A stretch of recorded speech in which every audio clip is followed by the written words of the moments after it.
All right, so we begin in Saudi Arabia, where Crown Prince Mohammed bin Salman has detained some of the most high-profile members of the royal family. And that includes former Crown Prince Mohammed bin Nayef, as well as Prince Ahmed bin Abdul Aziz Al Saud, the younger brother of the Saudi king. Reports suggest that they have both been accused of treason. Saudi guards have also arrested one of Mohammed bin Nayef's brothers. They are now likely to be under the threat of life imprisonment or possible execution. Both could have rivaled Crown Prince Mohammed bin Salman to the throne if King Salman dies. Al Jazeera's senior correspondent Jamal Ashal explains what these detentions mean for the kingdom and their impact on Saudi politics.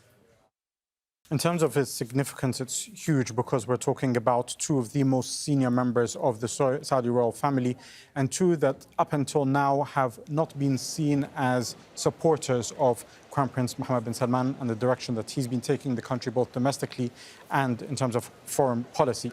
What's prompted it is very difficult to ascertain, needless to say, because Saudi is a very closed culture in terms of lack of transparency and no media freedom there. But also what's peculiar about it is that these are two figures they've been under house arrest. They haven't been able to move freely for a very long time. So the idea that maybe they were trying to hatch some sort of coup is very far-fetched and difficult to see, considering the restraints they were under already. More likely than not, what a lot of analysts are talking about is that the current king, Salman, is somebody who has been reportedly suffering from dementia for many years. He's unwell, his health is very frail. So is this a sign that he has either passed or is about to, and therefore the Crown Prince needs to ensure that there are no obstacles in his way in terms of succession? Until now, Mohammed bin Salman was able to get the US to ditch its long-term ally in Mohammed bin Nayef, the person he's arrested, and support him. And he's had unconditional support from this current US administration. He's managed to sideline the religious institution either by co-opting them onto his side or by arresting many of them, including people like Salman al-Auda and others.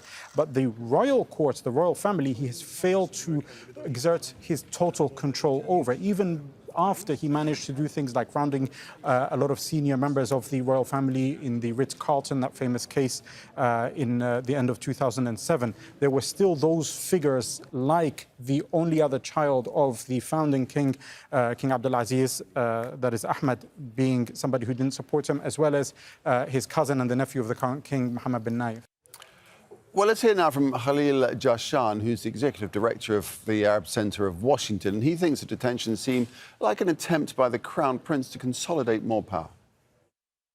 Prince Ahmed, who is the most senior of the three and has lived actually overseas for many years, came back a couple of years ago to kind of try to calm things down after MBS took over, and there were some kind of turmoil within the royal family.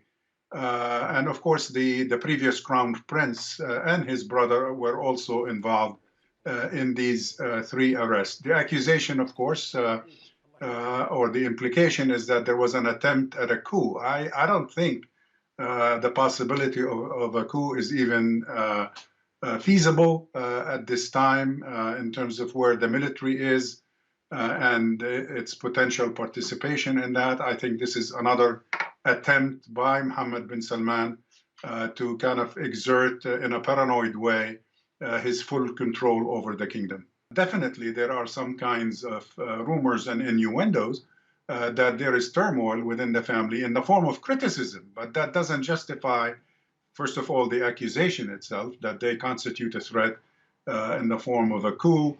And to justify this type of step, being arrested like criminals with masked security forces coming to their homes and yanking them out of their private residences. So this is not the Saudi Arabia we all knew 4, 5, 6, or definitely 10 or 20 years ago.